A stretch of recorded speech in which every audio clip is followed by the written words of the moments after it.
लेकिन बच्चों की फीस देने के बावजूद, उनको प्राइवेट में भी ट्यूशन देने के बावजूद, जब वो परीक्षा करते हैं तो पेपर लीक हो जाते हैं, घोटाले हो जाते हैं। PSPSC का एग्जाम आपने देखा, आगे भविष्य में सिर्फ अंधकार दिखता है।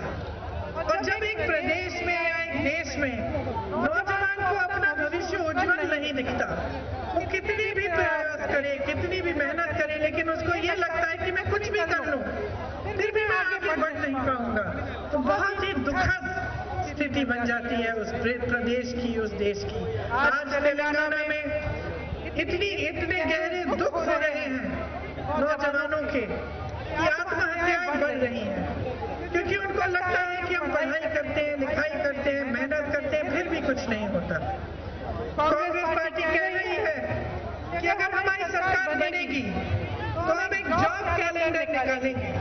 जॉब कैलेंडर में लिखा जाएगा कि आपकी परीक्षाएं कौन सी डेट पे होंगी, परीक्षा का रिजल्ट कब आएगा, और परीक्षा के रिजल्ट आने के बाद कौन सी डेट पे आपकी जो नियुक्तियां हैं वो शुरू होंगी।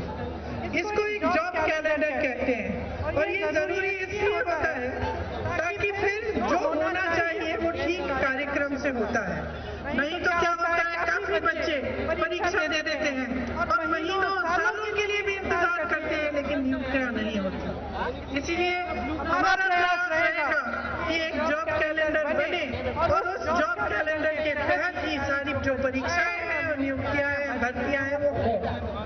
इसके अलावा हम कह रहे हैं कि हम 2 लाख रोजगार देना चाहते हैं, और खास तौर से जो नौजवान शहीद हुए थे आपके तेलंगाना के आंदोलन में, उनके परिवारों को कम से कम एक रोजगार दिलाया जाएगा।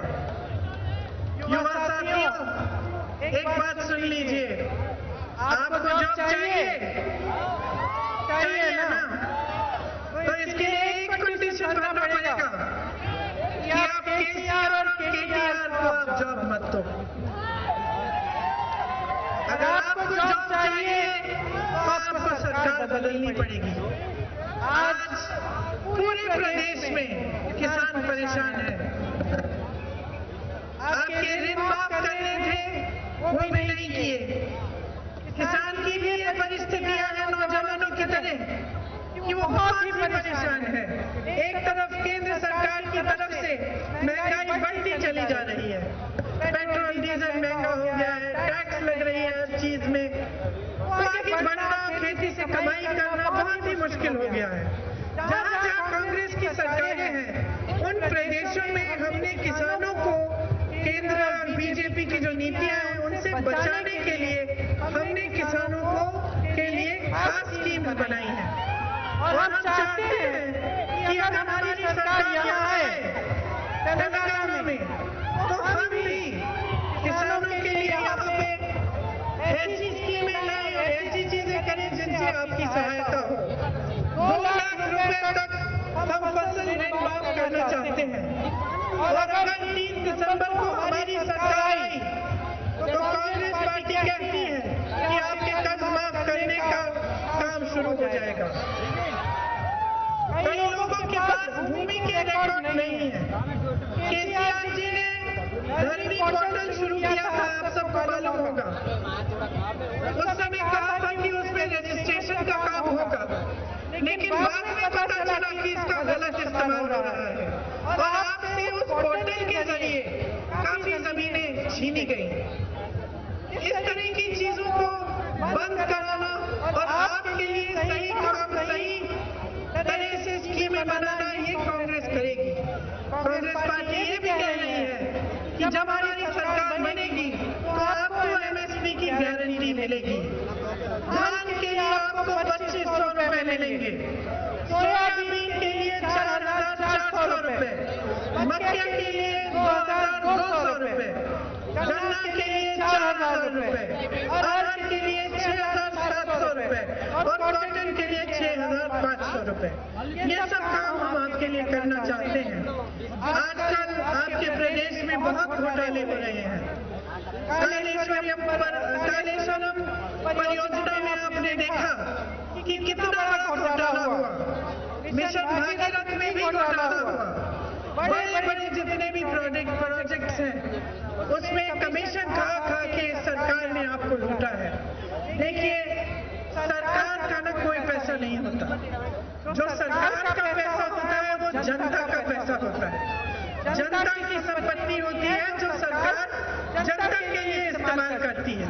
और जब ऐसी सरकार आती है कि आपके जो पैसे हैं, आपकी संपत्ति वो लूटती है और आपको नकारती है, आपके लिए काम नहीं करती, तो आपको एकदम सावधान होना चाहिए।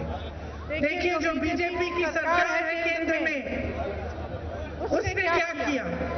जो देश की संपत्ति है, बड़े बड़े हवाई अड्डे हैं, बंदरगाह हैं, जितनी भी देश की सरकारी बड़ी बड़ी कंपनियां हैं, वो अपने बड़े बड़े उद्योगपति दोस्तों को दे दिए।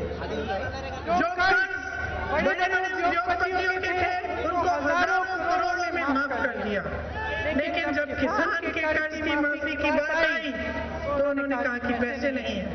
जब सरकारी कर्मचारियों के पेंशन की बात आई तो उन्होंने कहा कि हमारे पास पुराने पेंशन के लिए पैसे नहीं है।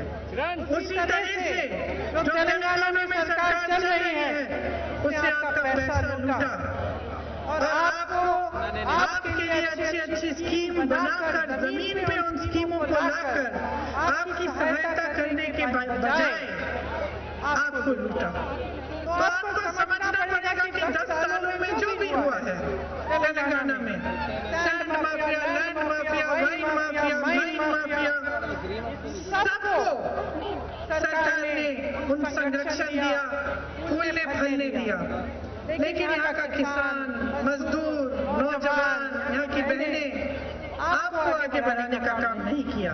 आपको ठीक तरह से सोच समझकर अब आगे बढ़